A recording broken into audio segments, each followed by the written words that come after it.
Welcome to Take 5 for Torah. Today is Monday. It is the 10th of Av. It is August 4th. And Monday means that we're going to discuss an event that took place in the Jewish calendar on this date. And the fact is that the 10th of Av is a Tanakh date. It's a date that is found in Tanakh. And let me tell you a date that's not found in Tanakh. Sit in your seats. The 9th of Av. It never says anywhere in the Bible that the temple was destroyed on the 9th of Av.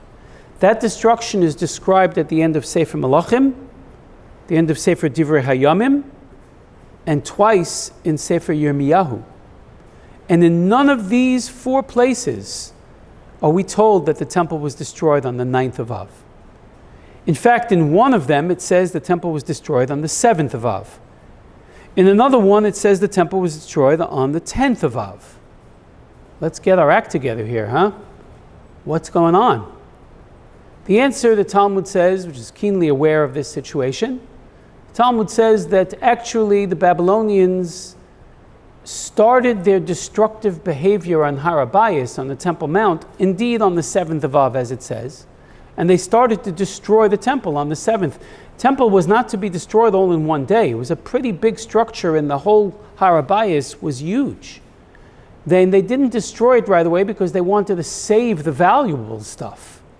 So they went around pillaging and searching for 3 days, and they started on the 7th, the 8th and the 9th, and only at the end of the 9th, after they pillaged and took away everything of value, did they put the rest to flames at the very end of the 9th of Av, and that took place largely on the 10th of Av. When Rav Yochanan heard this resolution of the various dates that were given, he said, if I were alive at the time when this took place, I would have established the 10th of Av as the fast, not the 9th of Av. But be it as it may, the second temple was indeed destroyed on the 9th, and all those other tragedies we spoke about earlier that took place on the 9th establishes that day as the awful day. But the 10th also, certainly more in the Ashkenazic literature and custom, but many Sephardim keep this as well, is that the stringencies of the 9 days extend through the 10th of Av all the way into Chatzos until midday, which is about 1 p.m.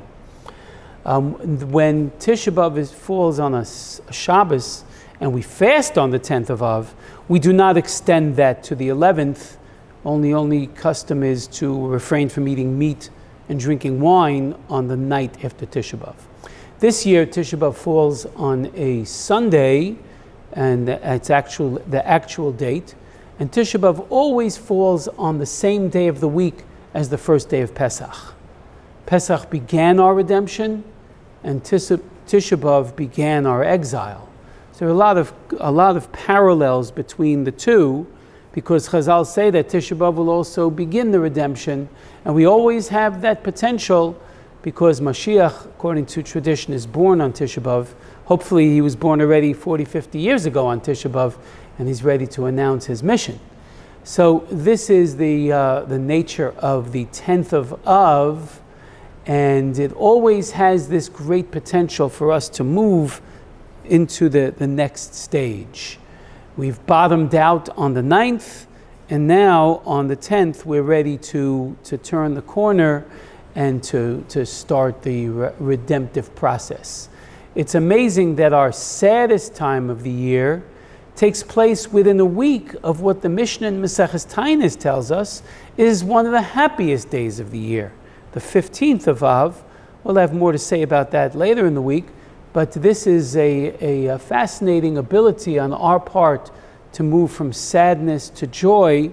It's a part of the ebbs and flows of Jewish history, and indeed the way they do it in Israel, where Memorial Day, Yom HaZikaron, takes place one day before the Yom HaAtzmaut, the day of great revelry in Israel, and they do this one after the other.